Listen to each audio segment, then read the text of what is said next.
David sat hunched over the small wooden table in his dimly lit apartment, staring at the pile of envelopes that seemed to grow larger every day.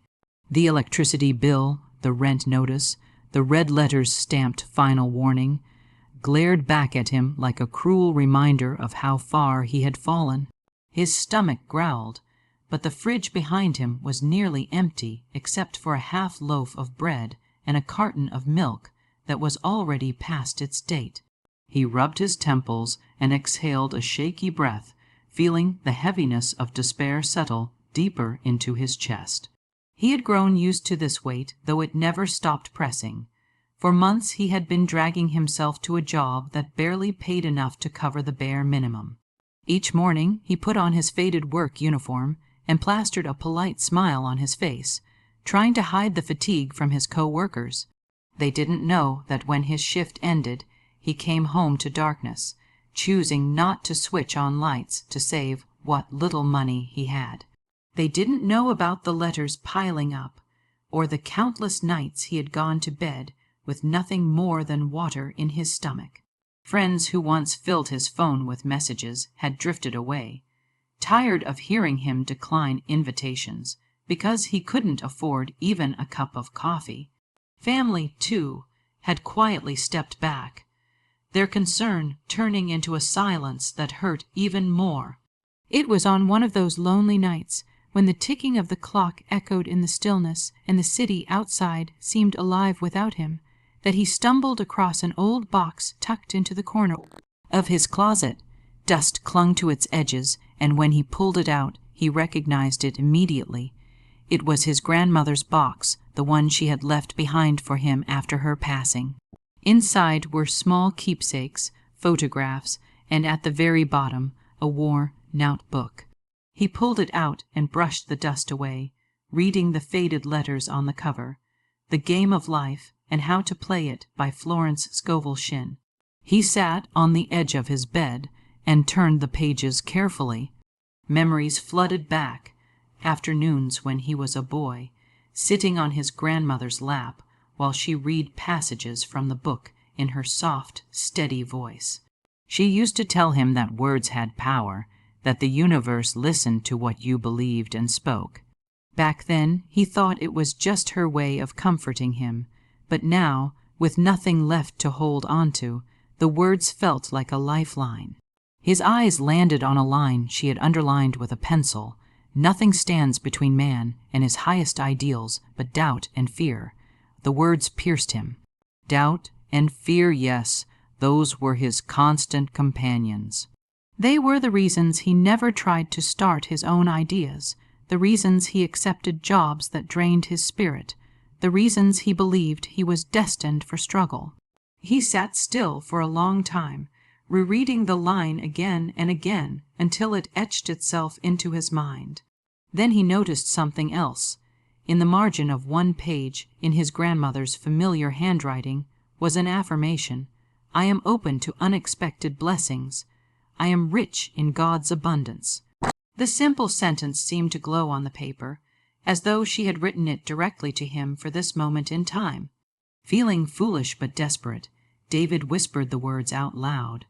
"I am open to unexpected blessings. I am rich in God's abundance." His voice cracked, and he almost laughed at himself. But the loneliness of the room pressed harder, and he tried again. Louder this time, firmer, as though testing whether the universe was listening. "I am open to unexpected blessings. I am rich in God's abundance." Something shifted within him. It wasn't money falling from the sky. It wasn't the sudden disappearance of his problems. But it was a flicker of warmth in his chest, a tiny spark of hope that had been missing for too long. He kept repeating the words, almost chanting them, until the sound of his own voice filled the empty space. He closed his eyes and let the words carry him, imagining for the first time in years what it would feel like to live without fear, to walk into a grocery store and not count every coin, to look at his future with excitement instead of dread. That night he fell asleep with the book resting on his chest. And in his dreams he saw something that startled him. He was holding a check, its numbers stretching farther than he could comprehend. The zeros seemed endless, and yet the feeling was not greed but relief, freedom, joy. He felt his grandmother's presence beside him in the dream, her voice whispering, "See, you are not meant to live in lack. Abundance has always been yours." When he awoke the next morning, the dream lingered in his mind like a song he couldn't forget. For the first time in months, maybe years, he didn't feel the crushing dread of another day. The bills were still there, the fridge was still empty, but something inside him had shifted. He felt a calm certainty, as if a door had cracked open in a dark room, letting in the first sliver of light. David stood at the window, watching the city wake up. Cars honked, people rushed to work, and the sun rose with a glow that felt brighter than usual. He touched the book on his table, tracing the underlined line with his finger. He whispered the affirmation again. "I am open to unexpected blessings. I am rich in God's abundance." The words no longer felt foolish. They felt alive. And though he didn't know it yet, that tiny spark of faith, born in a dusty apartment with nothing left but words, was the beginning of a miracle that would soon transform his life in ways he couldn't yet imagine. The morning after his dream, David woke up with an unusual clarity. The heavy fog of despair that usually sat on his chest seemed lighter, and though his circumstances hadn't changed, his spirit had. He still had barely any money in his bank account. The stack of unpaid bills still sat on the table, and his refrigerator was still nearly empty. But when he whispered Florence Scovel's affirmation again, "I am open to unexpected blessings. I am rich in God's abundance," he felt it reverberate in his chest. For the first time in a long while, he truly believed something different was possible. He decided he couldn't spend another day wallowing in the gloom of his apartment. He grabbed his battered old laptop, slipped it into a bag with a notebook full of scribbled ideas, and walked to the small cafe a few blocks away. The cafe was nothing special, but he liked it because it had big windows, the smell of roasted coffee beans, and the quiet buzz of conversations that made him feel less alone. He ordered the cheapest black coffee on the menu, found a corner seat by the window, and opened his notebook. For months, years even, he had scribbled business ideas into its pages, sketches of apps, concepts for services, even motivational slogans. Most of them had been abandoned before they'd gone anywhere. He always convinced himself he wasn't smart enough, didn't have the money, or that people like him didn't create success. But today something was different. He looked at those notes with fresh eyes, as though they were seeds waiting for the right soil to grow. One idea caught his attention more than the rest. It was something he had written half a year ago, a simple app that would allow small business owners like the little grocery store on his street or the florist across the road to track their daily sales and expenses without the need for complicated software. It wasn't glamorous, but it was practical. He imagined the tired store owner clicking just a few buttons instead of wrestling with spreadsheets. He saw the florist pulling up a colorful, simple chart that showed her profits at the end of the week. The vision was so clear that his heart started racing. He scribbled new notes furiously, filling in gaps, sketching screens, writing down features. He was so lost in the flow of his thoughts that he barely noticed when someone sat down at the table next to him. "Excuse me," the man said after a while, his voice calm but curious. "I couldn't help noticing. You're working on something interesting." David looked up, startled. The man was in his late 40s, dressed sharply but not ostentatiously. He had a kind face, though his eyes were sharp, observant. For a moment David felt embarrassed. Who was he to show his rough notes to a stranger? But then he remembered the affirmation, "I am open to unexpected blessings." Maybe this was one. "It's just an idea," David said hesitantly. An app, actually. Something to help small business owners manage their sales. Simple, affordable, nothing big. The man leaned closer, intrigued. Why do you think small businesses need this? David hesitated, then found himself speaking passionately. He talked about his neighborhood store owners struggling with paperwork, how complicated accounting software scared them off, how a straightforward app could save them time and money. His words tumbled out, his hands gesturing as if he was already pitching to an audience. When he stopped, slightly breathless, the man nodded thoughtfully. "You might be onto something," he said. "My name is Richard. I'm an investor. I've seen countless ideas, but the best ones are often the simplest. This has potential." David blinked, unsure if he had heard correctly. An investor, sitting next to him in this tiny cafe. His heart pounded.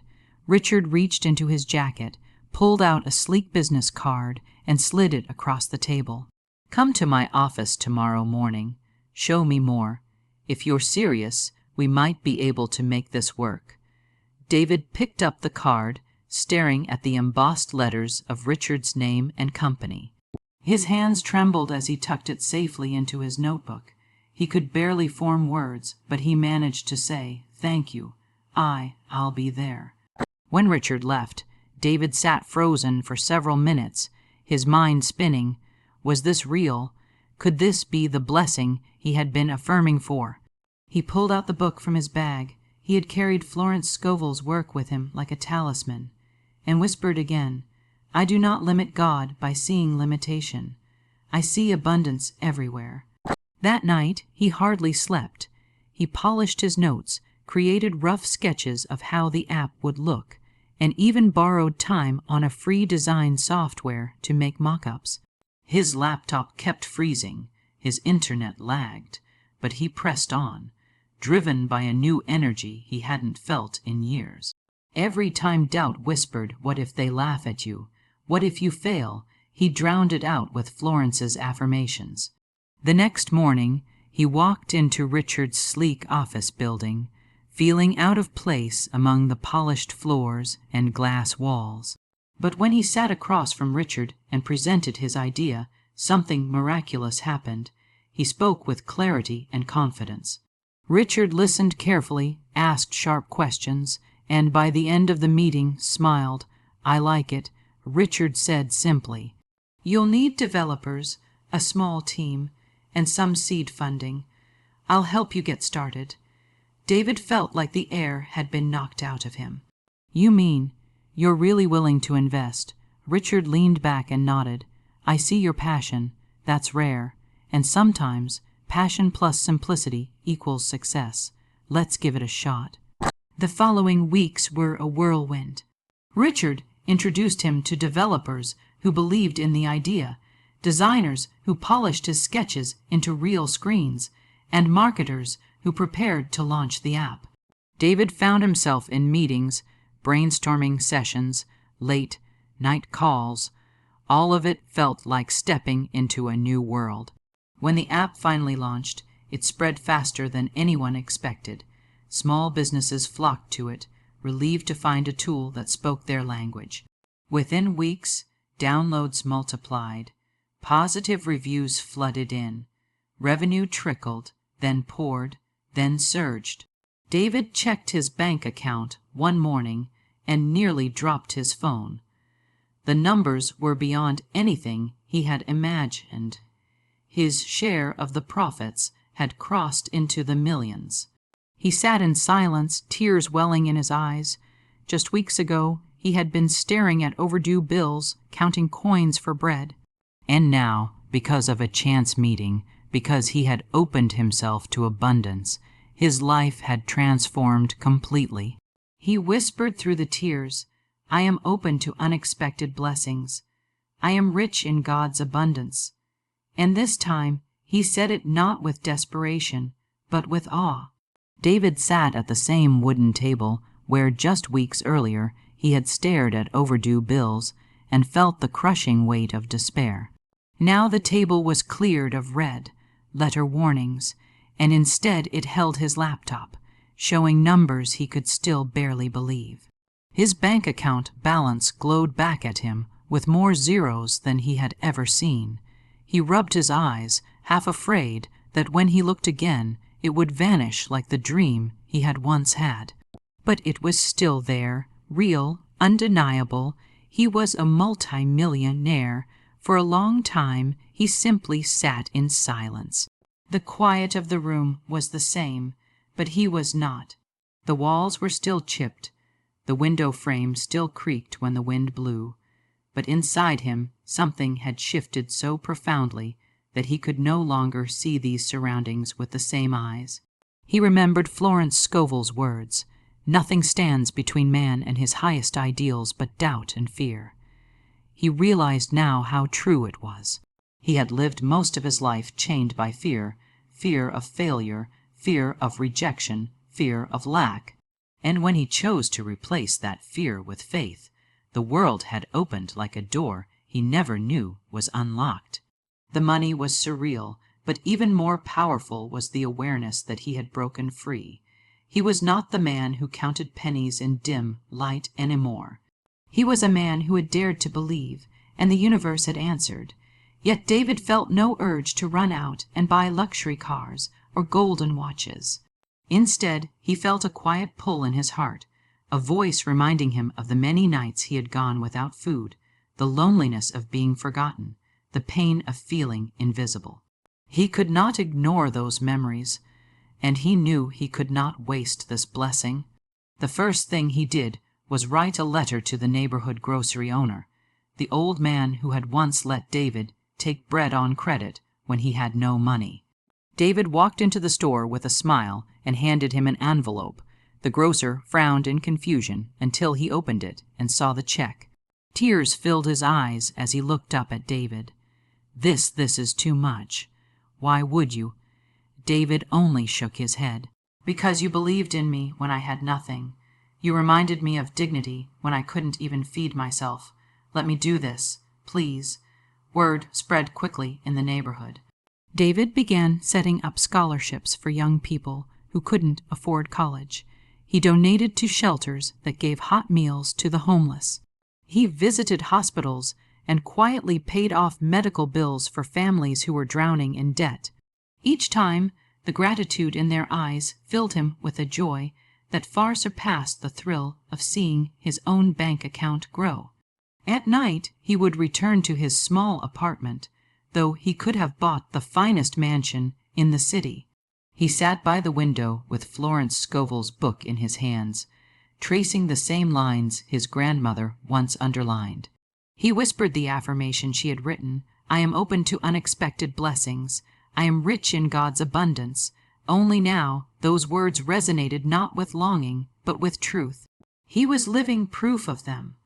One evening, as the sun set in a blaze of orange and gold, David stood on the balcony of a building where he had just funded a program for underprivileged youth. The city stretched before him, alive and full of stories. He closed his eyes and felt the warm air brush against his face. A deep peace filled him. He realized that abundance was never just about money. It was about freedom, opportunity, the ability to lift others as you rise. His phone buzzed with messages, investors wanting to collaborate, journalists requesting interviews, friends from the past suddenly eager to reconnect. But David no longer sought validation from their attention. His focus had shifted. He wanted to build, to create, to leave something lasting. He had experienced the miracle of transformation, and now he wanted to be a vessel for others to experience the same. Days turned into weeks, and his life became a rhythm of meetings, giving, creating, and still making time for quiet reflection. Sometimes, when the noise of success grew too loud, he returned to that cafe where it all began. He would sit at the same table, order the same black coffee, and watch strangers walk by. Perhaps, he thought, someone else in that room might be scribbling an idea, doubting themselves, waiting for a blessing. He prayed silently that they, too, would find the courage to believe. One night, as he prepared for bed, David pulled out the box of keepsakes from his grandmother.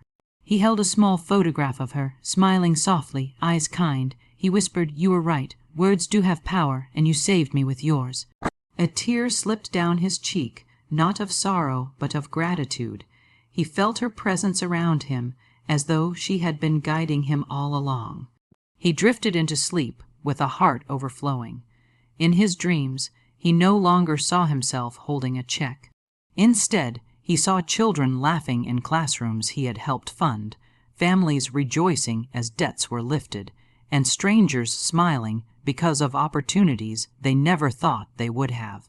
He saw lives transformed not because of who he was, but because he had chosen to pass on the abundance that had been given to him. The next morning, he woke with the same calm certainty that had first arrived weeks ago. He looked at his reflection in the mirror and hardly recognized the man staring back, not because of the nicer clothes or the healthier glow in his face, but because of the light in his eyes. It was the light of someone who had discovered purpose. David realized his story was no longer just his own.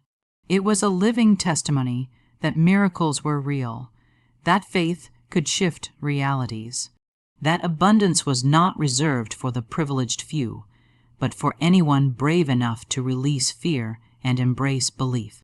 Standing by the window, watching the sun rise again, he whispered with conviction, "I am open to unexpected blessings. I am rich in God's abundance." And this time, the words felt like a promise not only to himself but to the world. He smiled, knowing the journey was only beginning.